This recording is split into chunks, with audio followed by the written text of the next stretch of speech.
Shalom à tous. Alors, Parasha Vayechi, on va voir ensemble un chidouche exceptionnel.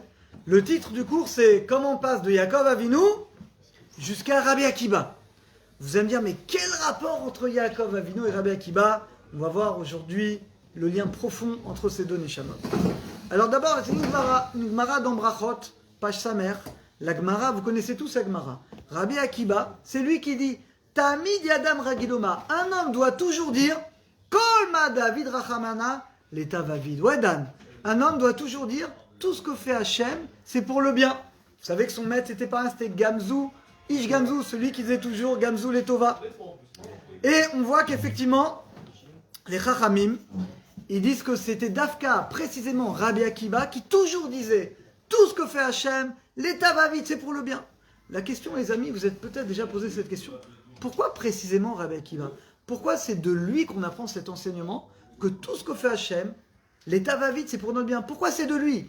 Qu'est-ce qu'il a de spécial? Alors le Harizal, écoutez bien. Le Harizal, il va nous dire Chidouche, la bombe. La bombe. Le Harizal nous dit pourquoi?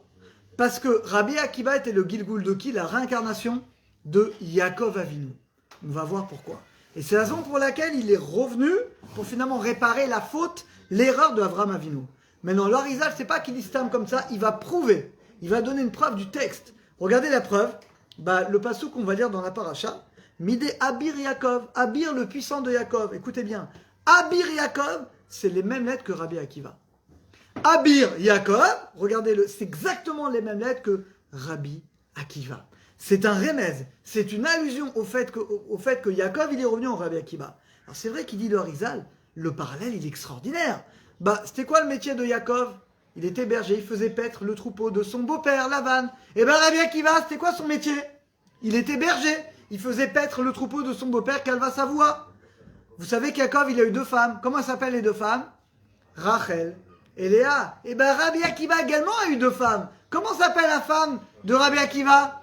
Rachel. Vous connaissez tous Rachel, la femme de Rabbi Akiva, qui était la fille de Kalba Savoie. Et vous savez qu'il a une deuxième femme, parce que quand Rachel est morte, il va se marier avec la femme de Turnus Rufus, qui va se convertir. C'est une histoire que je vous ai déjà racontée ici. Donc lui également, finalement, il avait deux femmes.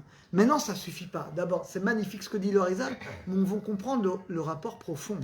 Quel rapport entre Rabbi Akiba et Yaakov Avinu? Alors écoutez bien les amis.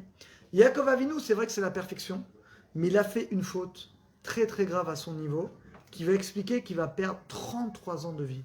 Vous savez qu'il est mort très jeune, comparé à son père, parce qu'Yitzhak est mort à 180 ans, et lui, Yaakov, il est mort à 147 ans. Pourquoi on lui a enlevé 33 ans de vie? Il s'est plaint. Il a fait cette faute grave que malheureusement des fois on commet. Il s'est plaint. Quand Paro lui a demandé quel âge tu as, parce qu'il était vieux avec une grande barbe et tout blanche, et il a dit mais advera imayu yemeshana sheme chayai, mauvaises et peu nombreuses sont les années de ma vie. Vélo et Sigou, elles n'ont pas atteint les années de la vie de mes pères dans le bien.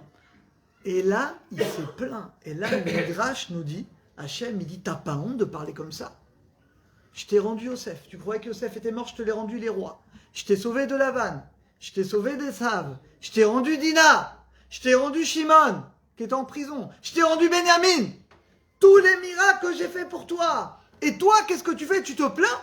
Tu dis, mais Ad Veraim, elles sont peu nombreuses mes années, elles sont mauvaises. Comment tu oses te plaindre après tous les miracles que j'ai fait pour toi? Il a dit 33 mots.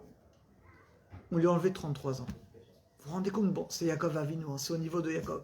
33 mots, 33 ans. À cause du fait qu'il s'est plaint, on lui a enlevé 33 ans de vie. Comment il va réparer? Il va réparer avec Rabbi Akiva. C'est quoi le chidouche de Rabbi Akiva? Rabbi Akiva, c'est justement Kol David Rachamana l'état va vide. Tout ce que fait Hachem, finalement, c'est pour le bien. Donc au contraire, qu'est-ce qu'on reproche à Yaakov Avinu? On reproche à Yaakov Avinu à son niveau d'avoir manqué de Emouna, de Bitachon, de ne pas avoir accepté l'épreuve qu'Hachem lui envoie. Eh bien, comment il va réparer? Il va revenir dans Rabbi Akiba et justement, il va nous donner cet enseignement extraordinaire que quel que soit ce qui nous arrive, le bien comme le moins bien, peu importe l'épreuve qui t'arrive, toujours tu dois remercier Akadosh Baruch Hu que ce que fait Hachem, c'est pour le bien. Et vous savez que c'est Nelacha dans le Shulchan Aruch. Vous pensez, ça c'est pour les tzadikim. Non, c'est Nelacha dans le Shulchan Aruch. Reshkav, Bedik Shulchan Aruch, Chayav. Un homme est obligé, Keshem shemevarech ala tova, kach mevarech ala ra. Shulchan Aruch, il ramène ce que dit Rabbi Akiva, Et il dit, un homme, de même qu'un homme est obligé de remercier Hachem pour le bien, eh bien un homme est obligé de remercier Hachem pour le mal. D'où on apprend tout ça, eh bien, les amis de Rabbi Akiva? Eh bien, maintenant on comprend. Yaakov, il a manqué de bitachon. Il n'a pas accepté l'épreuve qu'Hachem lui a envoyée. Il a fait une grave faute, il est mort 33 ans avant. Eh bien, il va revenir dans Rabbi Akiva et il va enseigner au monde entier qu'un homme est obligé d'accepter sur lui tout ce qui lui arrive, le bien comme le mal. Et bien, qu'Hachem nous aide à réaliser cette halakha et qu'à partir de maintenant, toujours remercier Hachem pour le bien et même Chas Shalom pour le moins bien, les épreuves, eh bien on remercie Akadosh Baruch Hu. Shabbat Shalom à tous.